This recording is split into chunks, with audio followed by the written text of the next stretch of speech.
There's been a lot of discussion of rural needs, rural states. There's rural, and then there's my state, the great state of Alaska. So I'm going to focus a little bit on these issues. I do appreciate Senator Klobuchar and Senator Udall highlighting the needs of Native Americans, Alaska Natives. That's almost 20% of my state's population.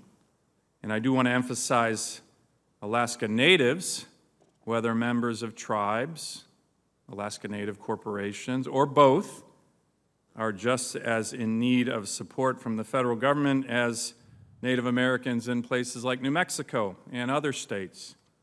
And more to the point, on something that occurred over the recess and is really burning me up as a U.S. Senator, continued personal attacks on the Assistant Secretary of Interior for Indian Affairs, an Alaska Native woman of impeccable integrity,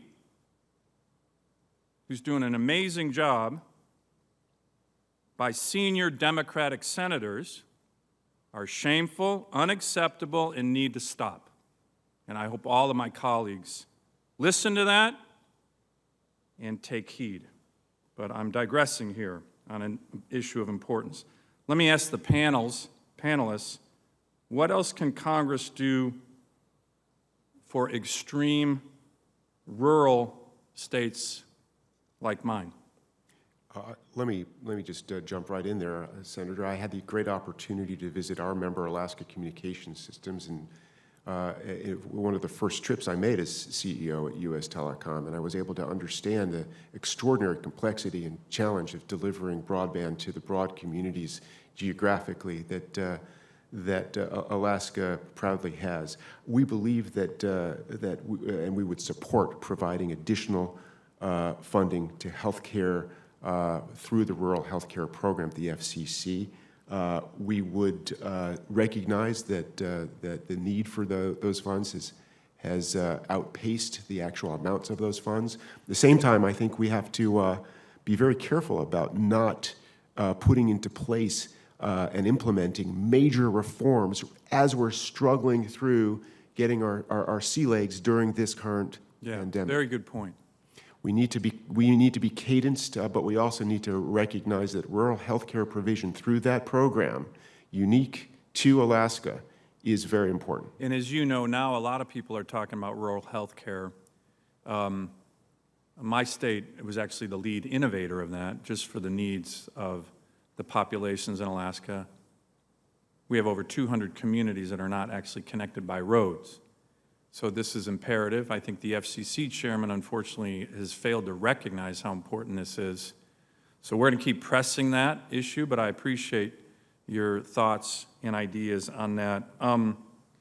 Ms. Bloomfield, can I ask you, and maybe if you also want to address my initial question, but in addition, I'm co-sponsoring with Senator Klobuchar the Keeping Critical Connectors Act, which is more focused on smaller providers, which of course, in Alaska, we have a number of those. Can you talk to how you think that's going to be helpful? And again, for all the panelists, I'll just put this out there. The PPP program, have the smaller telecoms been able to access that in your experience? What are you hearing with regard to those issues? And again, I'll open it up for all the panelists to address any and all the comments that and questions I just asked. But why don't we start with you, Ms. Bloomfield? So, Senator, there was a lot in there, so I'm going to try to go really fast. Yeah, there was a lot in there. Alaska is unique, and that's one of the reasons why the FCC had done the Alaska plan, to basically take a look and make sure that they got the support that they need, because and we appreciated that. And it was important. And I think it's time now to start thinking about what that next step is, because we know how quickly time passes. So I think, you know, the folks in Alaska are led by a great state association, and they're thinking already proactively on that. So I think that's one piece. On the second piece, when you talk about the Keep Critical Connections Act, it's really important. It is the piece that is going to allow these essential providers to continue to build and sustain and maintain their networks while people aren't able to afford to pay for the service. So I think it is a really important initiative, and we're very delighted that you're co-sponsoring that. Well, it has strong bipartisan support, as you've seen, so we're going to hopefully move that here in the Commerce Committee. Absolutely. And on the rural health care, the leadership from Alaska has been critical. I will just share an anecdote that we offer a teledoc program. We provide health care insurance to 60,000 rural Americans through our programs. We have seen the increase in our teledoc program, 45% in March, 55% in April.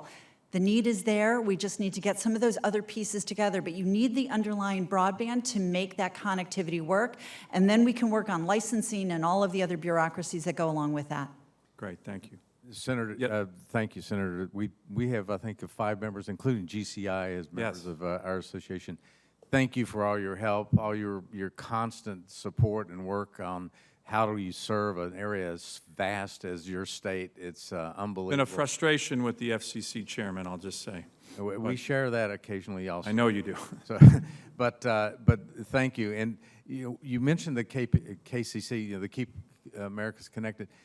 We support the Stay, which I think is complementary, support the Stay Connected voucher program, because when you ask a customer, a consumer, what do you want? They're going to say, I want to pay my bill. If you ask the carrier, what do you want? I want to be able to keep my network up and running. And just as the PPP program was conceived as a complementary program to the SBA loan and loan forgiveness program, I think these two programs go hand in hand. It addresses the need to have the network up and running and fill those holes that have, quite frankly, it hurt a lot of small carriers right now. But it also addresses the issue that the consumer gets to make the decision what is the most important connectivity in their household. And I think we do both things because this is a severe crisis that we're going through. In Alaska, God bless them up there. I've got a first cousin up there that it's a tough, right now it's tough. We have challenges, but we'll Yes. get through it. We're a tough, resilient state.